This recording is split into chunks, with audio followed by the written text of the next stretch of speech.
Guys, how's everybody doing? Hope everybody's doing well. You know me, I'm Tom up here on the farm. Okay, this is going to be a long video, so just kick back and relax. I'm going to show you a bunch of stuff. But anyway, it's raining its butt off here in Efland. And of course, I've got my new hull. And I've been working on it, putting seats and gear on it. But I wanted to show you this. This is kind of cool. The new water tower is almost half full, and we haven't been getting really a lot of rain here, but the water collection system I set up is working really well. Nice, good, clean rainwater. Okay, anyway, there's the field out there, and what I've done, this is the new 12-foot flat bottom aluminum boat that I purchased at Cabela's, really cheap. It was $900 and I got it for $680. And I put that seat on it. Another fishing rod holder there. And of course the other seat. And the big project was mounting both these battery boxes in here. And a backup charging system. Fire extinguisher. So now I got my boat looking pretty halfway decently rigged. Okay, cool. Now I got the four-wheeler back and it runs great. So let's go in the house. Let's get out of this rain. Hey guys, how's everybody doing? Okay, let's get out of this rain. I got a bunch of stuff to go over with you because I have one subscriber that asked the question if I would talk about life, relationships, things in general, just how do young people prepare themselves to become older citizens, and all the things that you need to do along the way. Okay, rain's coming down. Let's go in.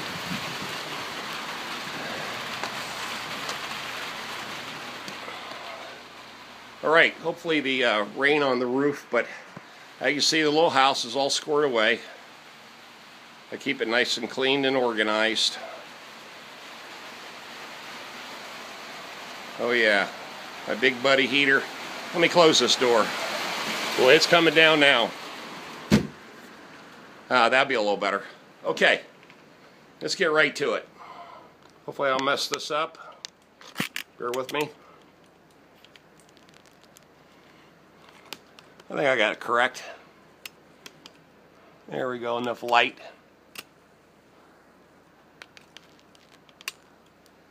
There we go. Okay.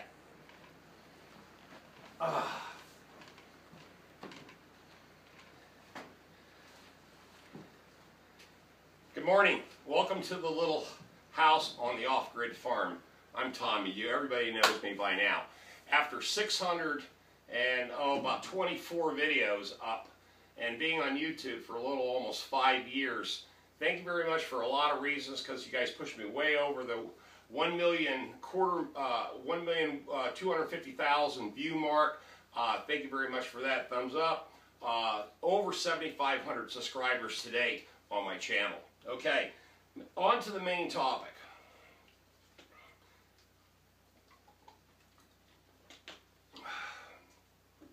As I mentioned, one of my young subscribers, guy, asked, how do you get prepared for life? The things, you know, the roadblocks, the little bumps in the road, the things that you need to avoid, but also the kind of preparations that it takes to be a successful older adult. I don't have all the answers, and I never will, but considering some of the things I've gone through as a young person and some of the challenges I have now as an older person, I feel like I'm a fairly decent judge, especially since I've lived all over the world. I have been in the military. I have, you know, been a part of an interracial family, and those experiences, you know, being in the car business for years, you know, going into the world, the job market with no education, just a GED and barely that really, and the mindset that I had to know everything that I was doing in my life was either it was worthwhile doing or not worthwhile doing at all. And the one common denominator is that I found that even though I didn't have much education, I taught myself mathematics. Mathematics to me was the #1 thing that I needed to learn. Not algebra or trig, just basic math. Know how to read a ruler, you know what linear footage is, circumference, all this stuff, dimensions, square foot. Those things to me I thought were important. Now, the relationship part, he did ask a question about relationship. I, as you know, on several of my videos have stated that I've been married 3 times. On a very, very, very first video I ever produced, I've been married 3 times. One was a contract marriage when I was in the military. We were 2 soldiers, two young people. Her and I, we got together, and we knew it was financially beneficial, and we did it. We got married for 5 years, and the second that she found the guy that she really wanted to be with, she married him, and I signed the divorce papers. It took me a long time before I ever wanted to get married, okay? I was in my early 30s before I ever got married. I got married when I was 18 in the military, but the second time around I was in my early 30s. And I was looking for a woman at the time. I was pretty successful in the car business. I was a car salesman most of my life, okay? Almost 28 years in the car business. But 21 of those years, I was strictly a car salesman, okay? The rest of the 8 was all in the back, a mechanic or a service advisor, assistant service manager, quality control manager. But I learned one thing really quick, that you had to invest in the system, and the system is Social Security at the time, because that's what they preach, okay? So I'm heavily invested in Social Security. I've got 31 years in Social Security, so that's kind of my retirement account. And it always brings me back down to the point of money. Money can do a lot of things. Money cannot find you love. I'll tell you that right now. It can buy you something close to love, but it ain't gonna buy you love. Money buys you freedom. That's all it does. It buys you freedom so you can go out and have fun, explore the world, do things, buy things, enjoy your life, and toys, hobbies. As you know, I like guns, and of course this is my 22 with my scope that I just mounted on. I mounted on it, and this is my new attachment. I put a collapsing rubber stock on this, or actually it's carbon fiber with the rubber, upgraded rubber grips. So this is really, that turned this weapon into something really nice. Not to jump off topic, but this is what money buys, okay? Money buys the little house. It bought me the farm. It bought me the independence. But it was never because I worked for someone that I found that financial independence. Let me clarify. This is the biggest decision that I've ever made in my life, is becoming my own boss. If you work for someone, and let's take your age from 20 when you get into the job market till about 70 when you retire, okay? 50 years. What do you do with those 50 years is very, very important. You can spend the first 20 years in the military and then come out with a pension and then go find you another career. Hopefully it's the same, but a lot of times it's not.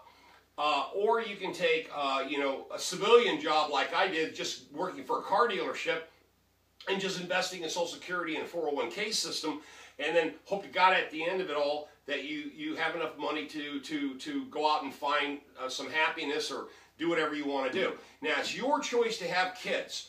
If you decide to have children in your life, children are very expensive, and children are very unpredictable. You don't know if you got a good one or a bad one. Let me just clarify that. And if any of you think you guys can tell, good luck to you on that one.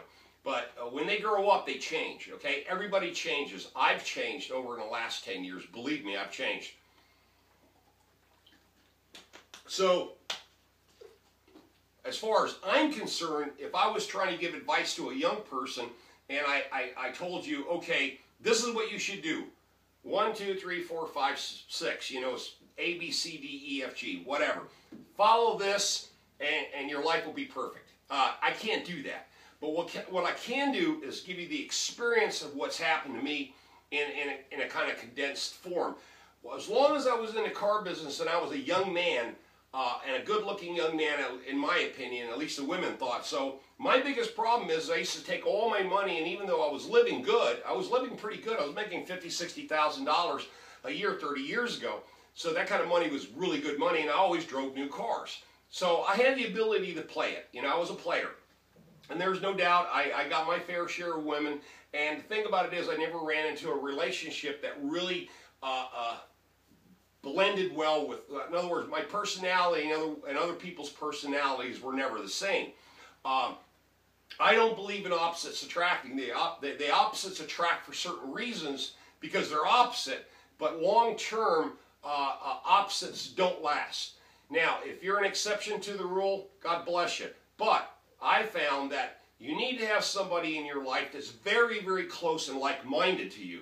And if you can find that, great. Because then when you start doing something different in your life, there's a shock wave of change in your life. The other person's not overly upset or too overly concerned that you won't be able to handle it well. Okay, so the other thing I always suggest is that about 10 years ago, I did a few real smart things.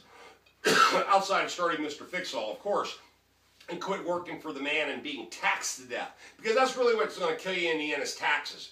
You're going to, you know, if you're making $60,000, $70,000 a year, I promise you that's not what you're taking home. You're lucky if you're taking home $37,000 a year. That's your real money that you spend on things, okay? Your mortgage, your insurance, you know, food, kids, you know, entertainment, whatever, toys. But the more available cash that you have, obviously people's lifestyles start going up. They start buying bigger houses, nicer cars, all this stuff. I've learned to not do that anymore. I used to drive a new car every 2 to 3 years. I quit that big time. I leased a couple of trucks. I'll never lease again. So the thing I did 10 years ago, excuse me, I'm still suffering from this flu. I'm in day 7 of it. Right now I just got the scratchy throat, so bear with me. I'm coughing a little bit, but I'm feeling better. I'm a little tired, but it's all good. But 10 years ago, now I had in my head 30 years ago, I'd love to get my own place, my own farm, or off-grid land, or just land, period, and build my own home, and try not to be under such a burden financially with mortgages and 30-year mortgages and all this other crap. I knew it was draining me. Excuse me. I'm on my 5th house, my 5th mortgage. Guess what? I don't own a home. This I own. It only cost me $2,500. You know, but obviously this is not in the city, and it doesn't have plumbing, and it doesn't have sewer, whatever. You know what's going on here. This is an off-grid little house, right? And but the whole point is that for my townhome, I bought it for $150,000. I only owe $120,000. The chances of me keeping it are pretty good because the market is so hot in Raleigh that my house is nothing but an asset. Okay, it's nothing but an asset, and it's affordable. But for the average person out there, be very, very careful about jumping up too big. Excuse me. Hope this doesn't annoy you. But you want to not go out and buy that $99,000 Corvette and have 2 young kids and a wife that doesn't work. Okay? After a while, that's going to get old real quick, and you're going to stress out. You're going to get old before your time. And you probably have a damn heart attack or hernia or something. Something will happen to you. So I'm not saying that's for that lifestyle's not for everyone. There are some guys out there really are family guys. I'm not a family guy. Never have been. I tried it. I've been married 3 times. All ended in divorce after 5 to 6 years. It's just the bottom line is that I always married what I thought I liked, like what was hot. I always went for blondes with blue eyes. I don't know what it was about that. Blondes and blue eyes, they got me at hello. But after I started living with them, then it didn't matter what they looked like. I just didn't like them. Or I couldn't get along with them or whatever. But 10 years ago is the crucial time in my life when I was 49, 50 years old. I'm 59 years old. I'm getting ready to turn 60 in December. God, I wish I had a throat lozenge. But I did a lot of basic things. Number 1 is I came up with a plan. And here's the body of this entire story. 10 years ago, I came up with a body of a plan that I said, I need to start doing this 1, 2, 3, 4, and 5. Every single year, I need to make one more major accomplishment. Now, the accomplishments that I had to, first, before the accomplishments came, I had to change my lifestyle. My lifestyle is number one. I tore up all my credit cards. That was the toughest thing in the world to do. It cost me $6,000.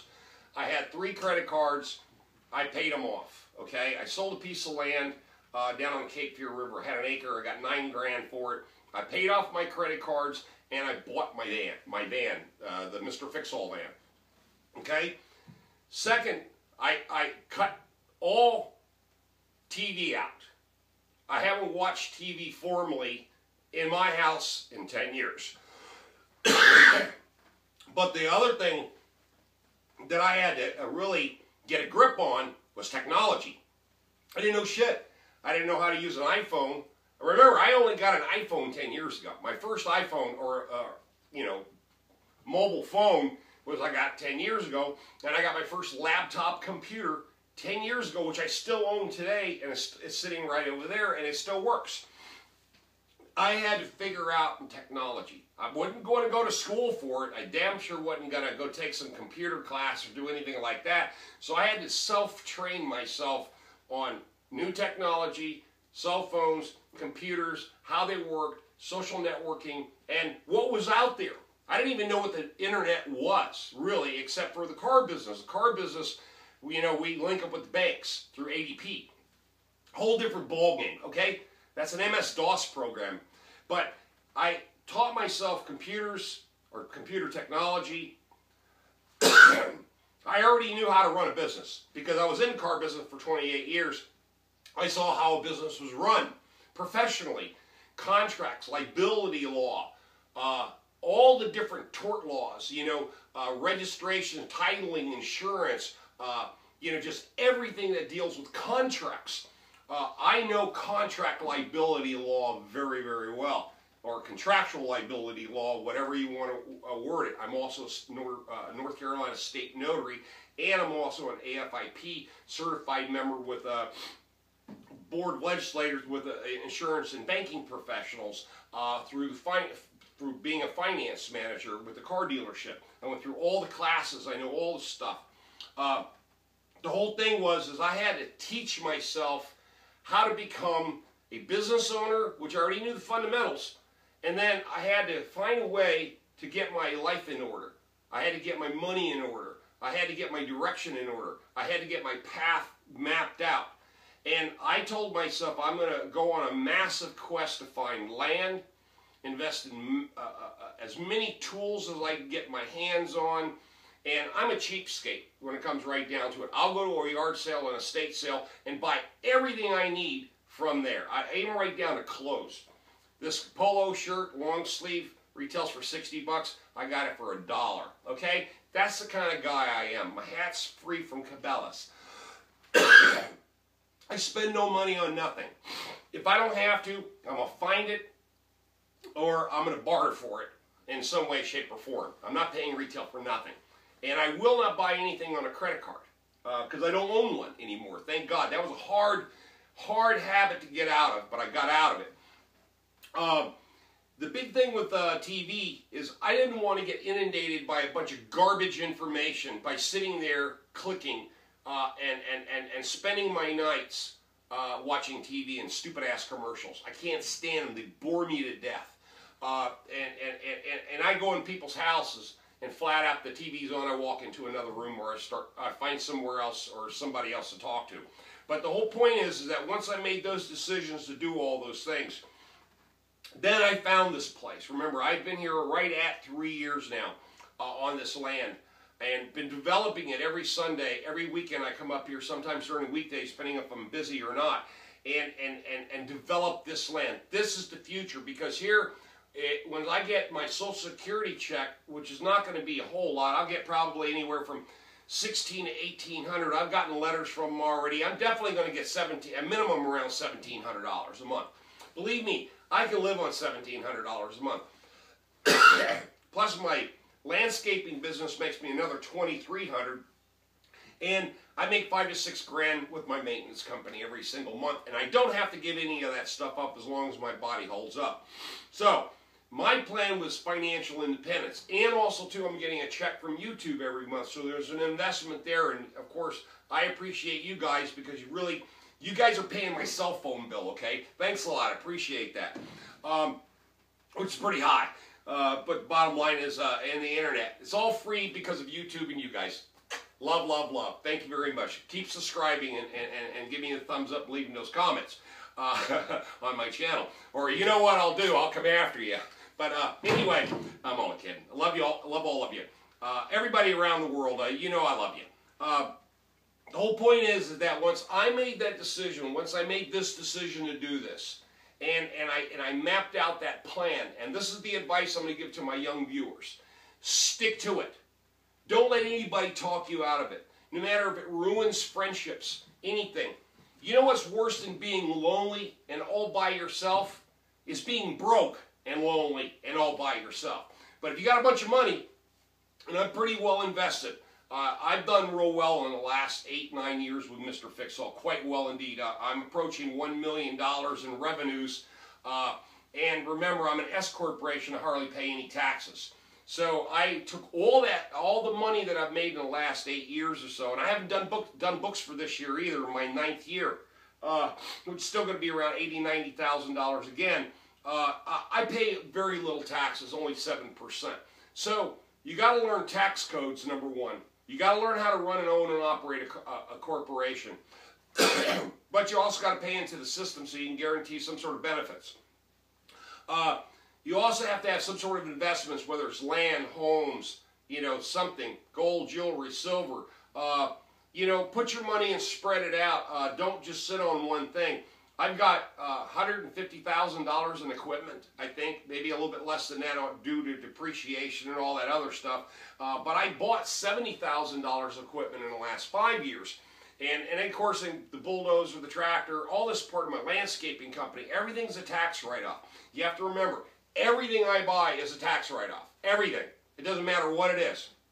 And I've set it up that way. It's just smart financial planning. Next thing I'll suggest to you is when you do own a company, get a good bookkeeper and get a good CPA. Regardless of what they cost, they will keep your ass off the, out of the sight of the IRS. I paid in $20,000. I've been audited twice, okay? I made some stupid choices 15 years ago when I was in a car business and it cost me dearly. It took me 7 years to pay it off. I was making $150 a month payments to the IRS for years. God, it felt like forever. But I finally paid them off, paid all of my credit cards off, paid everybody off. The only thing I own right now, excuse me, outside of my townhome is my Kubota tractor and that trailer that I just bought to go up to New York to get that bulldozer. Those are the only 3 things that I owe on. I owe nothing on nothing, okay? Everything I own, I paid cash for or I bartered for it, okay? Everything up here on this farm is paid for, like I said, except the trailer and the Kubota. The taxes up here are only $350 a year. That's it. Remember, recreational farm use. Everything I got up here is free except for this building and that shipping container. That's all they can tax me on as far as some sort of standing property or a building or a shed or whatever. They can't tax me on anything else, not the tractor, the boats, none of it. It's all recreational. But I set it up that way. So, to give you some solid advice about life, become very, very smart when it comes to the law. You always want to follow the law. Know your tax codes. Know insurance codes. Understand business concepts. Know mathematics. Don't get married too early. Don't have kids unless that's what you want to do. They are very expensive. And be very careful about leasing. Don't lease anything. Purchase whatever you can purchase and try to pay for it cash or have it on a short-term note. Do not do long-term financing, because if you know anything about interest, interest is preloaded. It's front-loaded. They always get their money first before you get paying into the principal, okay? If you know anything about financing, that part you should learn is how interest works, okay? With credit cards, revolving versus fixed. You got to know what you're looking at. You got to know what contracts you're signing, and if anything else, never sign a contract unless you're planning on buying something that you're going to use that's going to make you money, or you can sell it and you can get profit out of it. Don't buy a house knowing that the market's going to tank and you pay full retail for it. But you know, then again, that's our system, you know, with all the damn bad mortgages and banks and all the scandals and everything. You can't predict what the big boys are going to do, because sometimes they're even morons, okay?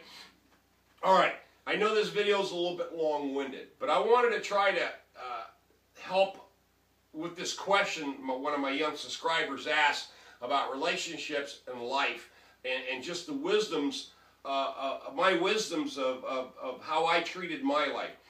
I'm going to be honest with you. The first 20 years of my life, it was a disaster. It was an extreme learning curve, and I made a lot of bad mistakes, man.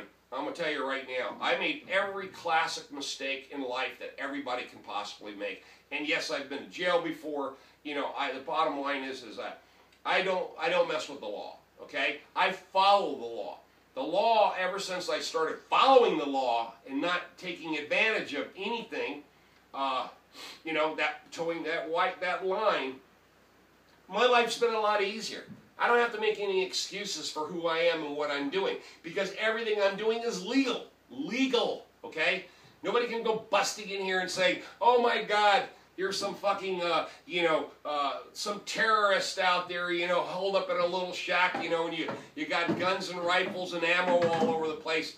It's all fucking legal. Excuse my French. No one can say anything because I made sure I covered all my bases. Excuse about my French. But the whole point is that I had this argument with so many people about, you know, certain states don't allow you to do certain things. Just don't live there. Then don't live there. You know, if Canada's hard on you, or, you know, Ireland, you know, the laws are tough there, or Europe, the laws are tough there, don't live there. You know, North Carolina and Texas are two of the most liberal, as far as I'm concerned, liberal conservative states, because they're liberal about gun laws, very conservative about everything else. The bottom line is that the Second Amendment here in North Carolina is alive and well, boys and girls, alive and well. And let me tell you, no one's going to change that. And prices are cheap. The land is fantastic. The freedoms that we have here in the state are incredible. I did also another big thing in my life is deciding where to live, retire, and die. And that's North Carolina for me. Okay? All right. That's enough. I just want to thank everybody that's on my channel. Excuse me. I hope I get over this cold. And sorry for the long-winded video. But there's no simple answer, or, you know, there's no, you know, one sentence or two that can cover life and relationships. You know, you can go 20 years of your life and still not figure out your life or a relationship. So on that note, everybody, God bless you. Love you. Please subscribe if you're not a subscriber. Send a link to your friends. Leave those comments. Give me those thumbs up. This is Tom in the little house on the off-grid farm, giving you a little advice about life. Y'all have a blessed day. Out of here.